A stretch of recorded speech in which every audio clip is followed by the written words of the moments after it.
and gentlemen, welcome back to the workshop. It's fantastic to have you here. The power hammer is going to be running all day as one of our trial production blacksmiths is cranking out some beautiful drifts. Look at him go. This is part 9 of the ZWEIHANDER. Are you excited, Will? I'm gonna be hand sanding, so kind of. Let's jump right in. I just grabbed a fresh medium Scotch-Brite belt from Alec Steele Co. I'm gonna try to use this to blend these lines together, get it evened out a little bit. Time to jump in.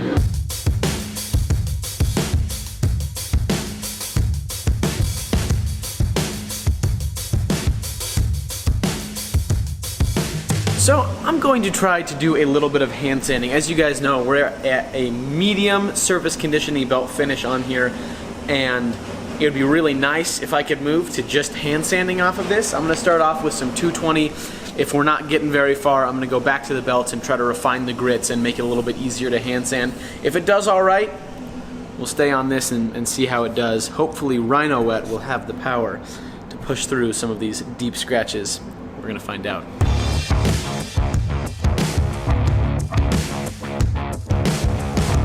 Yeah, I think we're going back in the grinding room.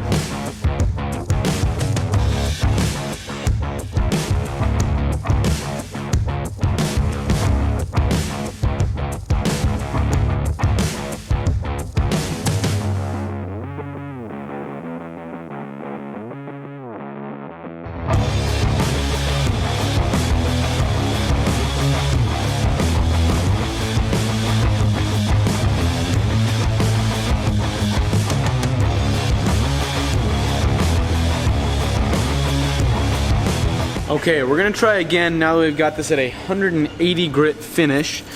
We just need to make sure that it's not gonna take me roughly 1 million years to hand sand everything here. Moment of truth.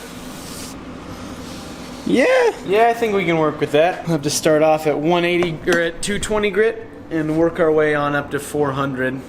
Shouldn't take more than a couple weeks to do that by hand. I'm gonna make some modifications to one of the sanding sticks that we have up there by gluing a little bit of scrap leather onto the bottom side of it. Got my Raptor trauma shears here. They go through leather no problem.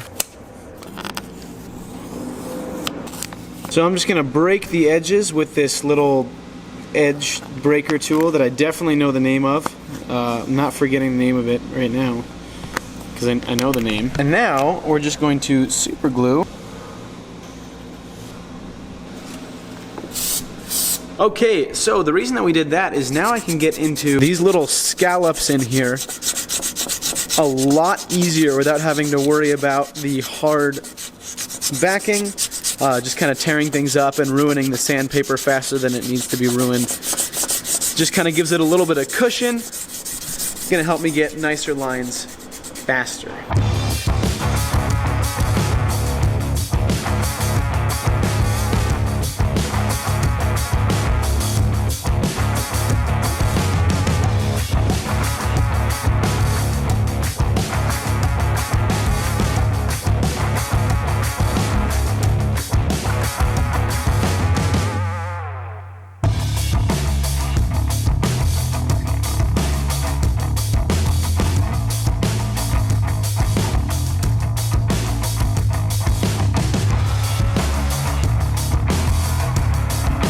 So we went into the grinding room and tried to fix a little bit of a problem here in the tip.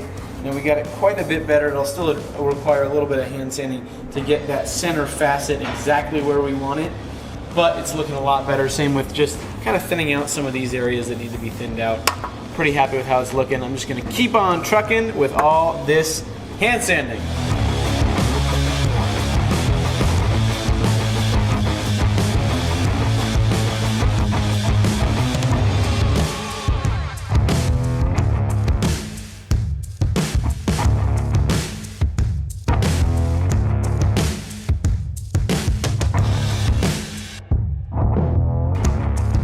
Blending these welds is going well. It is not a fast process. I don't know how well it's gonna look in the end, but I wanna share with you what it looks like now. So here is an example of one of the worst little bits of blending so far. You can see that right at the foot here, there's a good old little hollow spot there, and you can really see some of that weld in here. So what I've been doing to fix and remedy this is take a round needle-nosed file, and I've just been working it from each side, both directions, and then in time it starts to look a little more like this, where on this side it's certainly blended, and it's very close to blended here. So what I'm doing right now is using the needle files. What I think I might do once I'm at that step that you just saw, where it's 80% blended, I might go back to the rotary tool and maybe try something like this to see if that helps blend in some of those marks.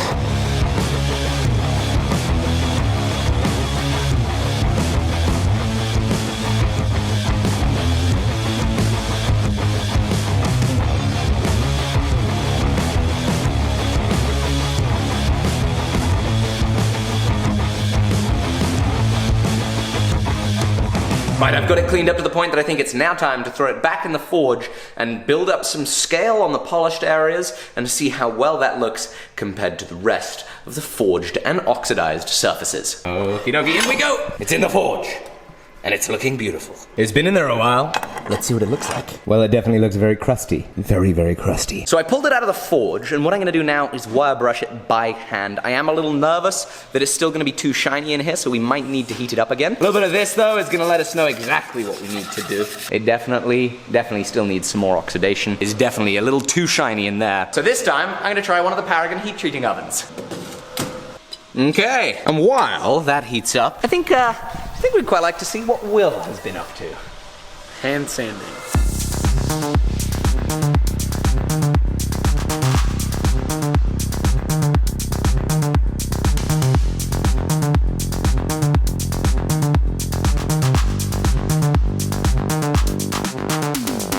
So tell me, Will, what have you been doing? I have been using a little bit of Indaza Rhino Wet from AlecSteelShop.com. It is still AlecSteelShop.com, isn't it? Yeah, it's also AlecSteelCo.com. It's both. It doesn't make sense. We're still trying to work that out and sort it.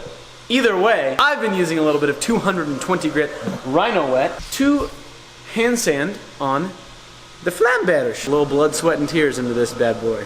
What have you been doing while hand sanding? Mostly cutting my fingers off. How do you feel about hand sanding all day? Are you filming me? No, I'm not filming. Legally, you have to tell me if you're filming me. I actually don't. Yes, it is frustrating.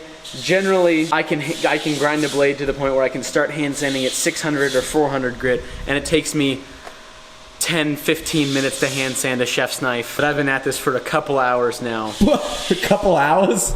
And it's frustrating. You've been doing this all day yesterday too. I know. Has time started to become difficult to comprehend?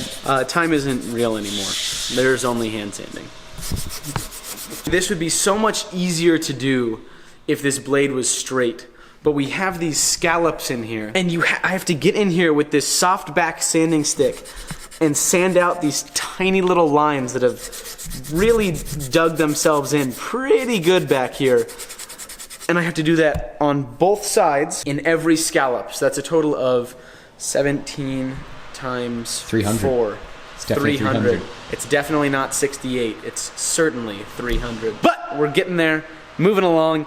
Almost done with 220 all the way down the blade, and then I'll be able to move on to 400 grit and just take straight pulls along. Hopefully it'll go a little bit faster than doing 220 across the whole blade. While Will continues his exceptional hand sanding, ladies and gentlemen, I would like to announce to you something incredibly exciting. So exciting, 3 years in the making. We are now stocking the 3M VersaFlow PAPR system.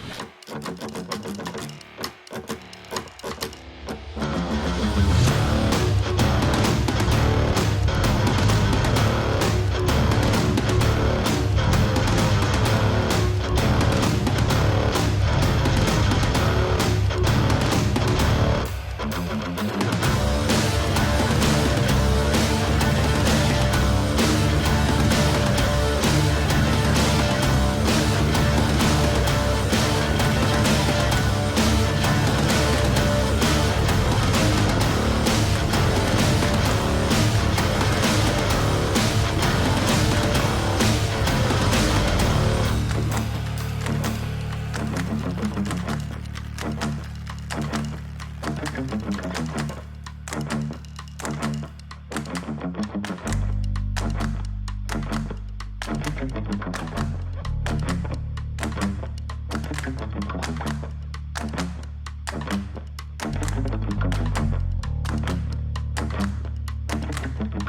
you very much. Appreciate Have a it. good day. You too.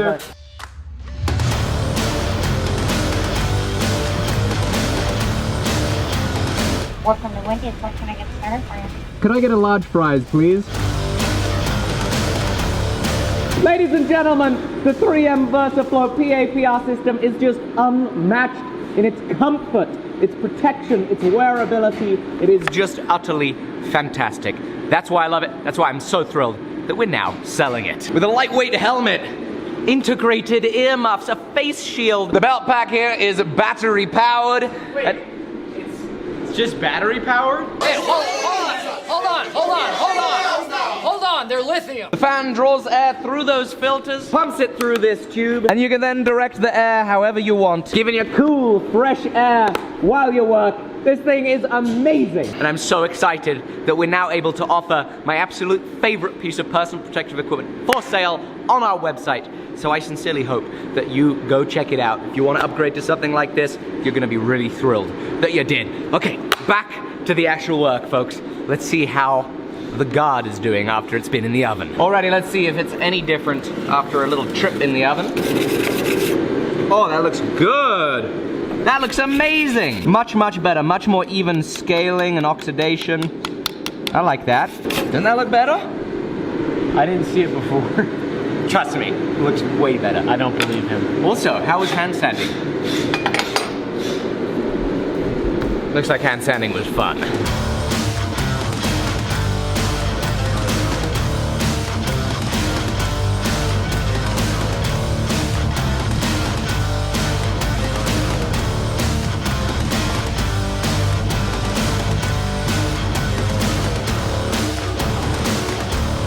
Thanks for watching, everybody. We'll see you on the next one.